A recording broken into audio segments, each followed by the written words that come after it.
I'm going to talk about a couple of mindfulness principles today that are so simple, but they're hard because this mind of ours, there's a reason why they call it the monkey mind. It's constantly chattering and getting its selfish, self centered way. It's absolutely consumed with the self. And that's what you have the opportunity to break is to break, let's call that wall between this and this right here. And we're going to tap into that right this second. You ready? All right. What I'm going to give you right now is an absolute gem that you'll be able to use for the rest of your life. Every one of my mindful photography practices starts with this, but it's just to get you ready for a mindful photography practice. What I want you to do, and it's great if you want to do it in that context, but I want you to do this when you wake up in the morning and negative thoughts flow into you, when you're going through a crisis and you're just bombarded with heaviness. So that stuff that's so overwhelming and you don't feel like you have any way out and you're trapped. My God, what can I do? Here's what you're going to do. And I want you to do it along with me. Part of us being together today is for us both to drop our egos and what our sense of it is to be a tough guy. And tough guys are out there to work, work, work and kick ass. And I don't have time for quiet time. I don't have time for that mindfulness stuff. No, we're going to talk a lot today about what it means to be a man of valor. This scripture is used a few times in the Old Testament. We're going to talk about that, and specifically with Gideon and David, this idea of a man of valor. And so in the Bible, it talks, there's this idea of a mighty man of valor. I'm going to talk to you today about being a mindful man of valor and how becoming mindful men being us being aware of our senses, being aware of how our body operates, and being able to not control the mind. Believe me, anybody who meditates knows that it's not about controlling the mind. It's a weird kind of, it's very hard to describe. Consciousness is a very hard thing to describe. The mind and the way that mind works, we're clueless. Sorry, we're clueless about that. So what we're trying to do here is live with our minds, be a good roommate to our minds, be good stewards. We're called to be good stewards of our money, to be good stewards of our mind and our intellect. All right, so I keep on telling you, I'm going to show you this thing. Are y'all ready yet? All right, here's the hand on the heart, 3 belly breaths practice. I swear by it. I do it all the time. It takes seconds to do, and it will bring you back to stillness and it'll bring you back to center. It'll intervene on negative thought spirals anytime, any place. And it's simply taking your right hand and putting on your heart and taking 3 belly breaths. Nobody cares about your big fat belly, guys. Pooch it out, man. No one's looking. Suck that air down those nostrils and deep into your lungs, and then press it out.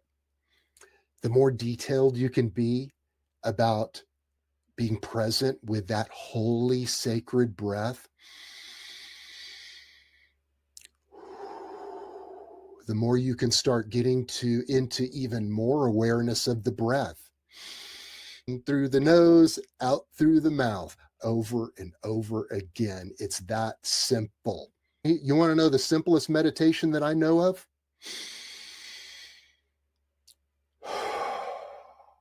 Boom.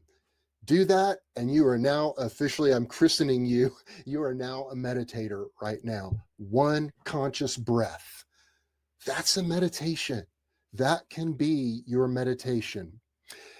But it's fun to play with this as I'm breathing in the nose. And by the way, some people, excuse my itchy nose, some people believe in solid mouth breathing. And so that's all cool too. Explore, get curious. But let's say you want to follow the in through the nose and out through the mouth. When you're doing in through the nose, feel the air passing by the little bitty hair follicles inside your nose.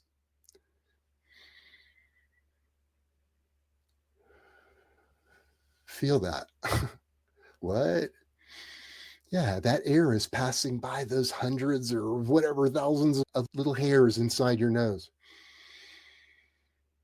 Feel what it's like to suck that air down so deeply into your lungs that it almost hurts. We're so not used to taking deep breaths and breathing in, like our lungs are this big, but we're using like that much of them instead of breathing all the way down to the bottom of our lungs. Put your belly out. Try to take a chest, explore, have fun. So we talk about in through the nose and out through the mouth. In through the nose. Actually, call it in through the nose and out through the lips. Moisten my lips a little bit. You can feel the coolness, the moisture on your lips. You feel the coolness as your breath is passing by that moisture. Think of the sensation it's creating when it's passing by the lips. So, this is something that you can do while you're in, say, a 20-minute long meditation, man. Keep on returning back to that.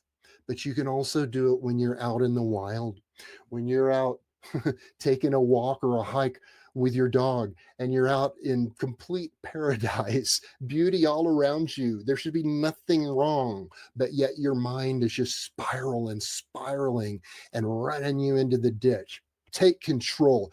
This is your way, men, of saying, God, mind, I've got lies going through my head and I want to intervene right now, Lord. And I'm going to cooperate with you and I'm going to get present in my senses.